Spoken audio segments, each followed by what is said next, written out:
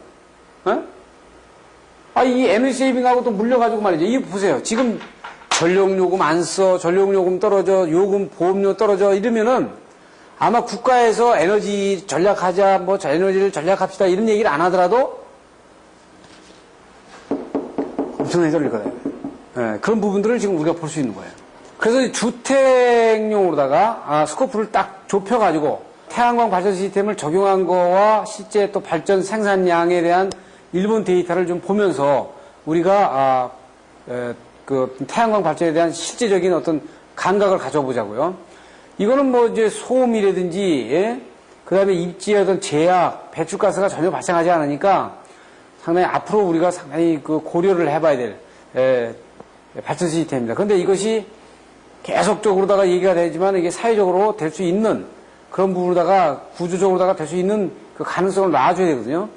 그래서 이렇게 되면 어디 있어요? 태양광 발전 시스템 문제는 발전 전력이 불안정하죠. 비용이 좀 약간 아직 고가적이고. 왜냐하면 이게 많이 설치해야 가격이 싸지는데 많이 설치를 못하니까 가격이 비싼 겁니다. 그 다음에 태양광 에너지 밀도가 낮아가지고 특수용도에는 보급이 거의 되지 않는 부분. 그런데 일본 같은 경우는 농어촌도 상당히 많이 되고 있어요. 우리나라는 골프장에 가면 골프장의 인가 조건이 태양광 발전 얼마 정도 하도록 되어 있습니다. 제가 다 설치해놨는데 가동하는 거를 보면은 가동 거의 안 하는 것 같아요. 그러니까 이런 문제가 있는 거예요. 왜냐면 가동해봐야 전력요금 뭐 세이빙이 별로 안 되니까.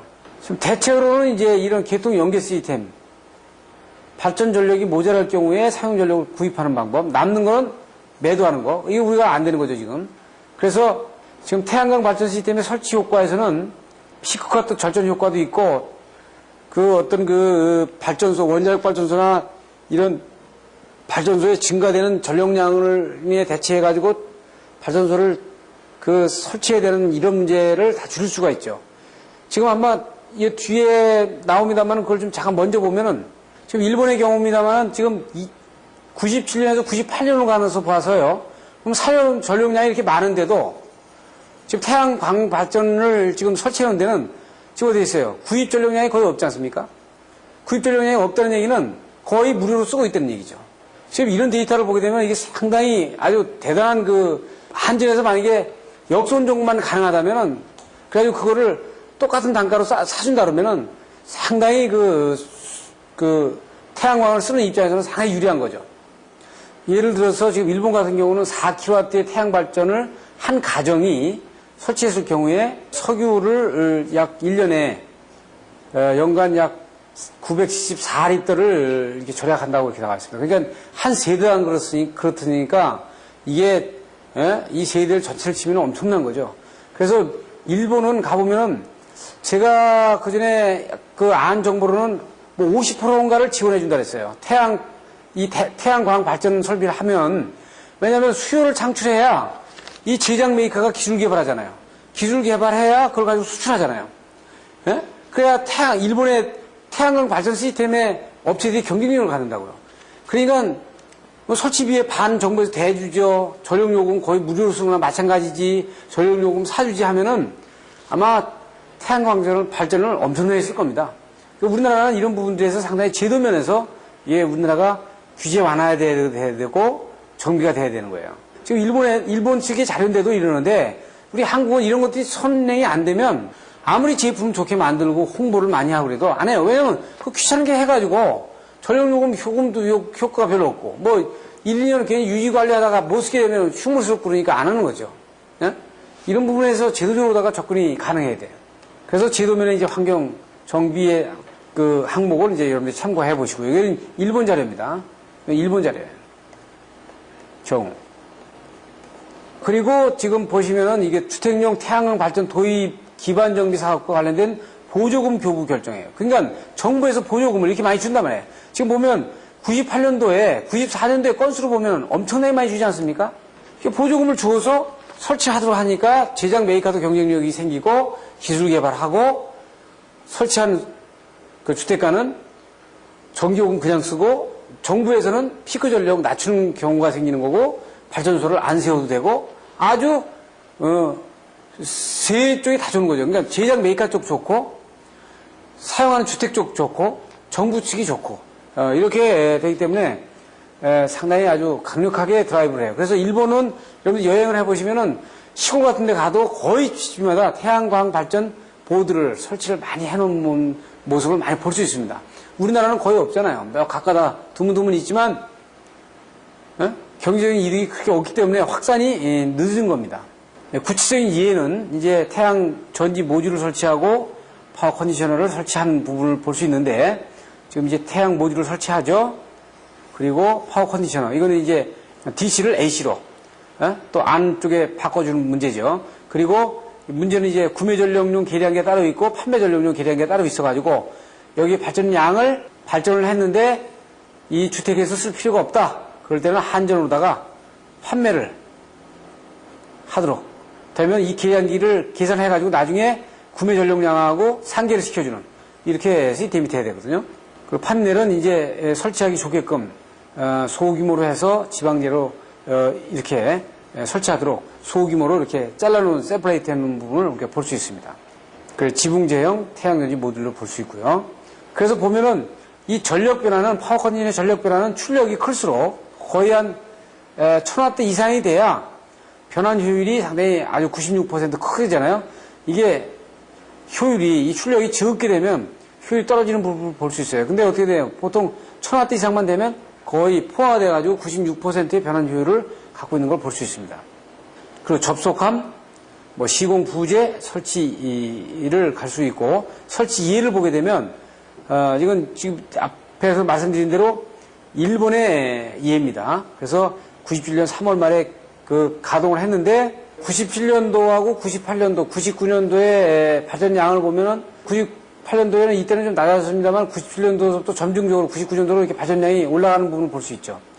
그리고 이제 이 계절별로 이렇게 발전량이 달라지는 부분은 일사량의 그 양에 따라서 이렇게 달라질 수 있고, 우리가 또 이게 보면 그 결정적인 부분은 일사량의 발전량. 그러니까 그 12월달, 11월, 10월달, 11월달, 2월달은 어떻게 보면 구름이 낀 적이 많다, 만약에.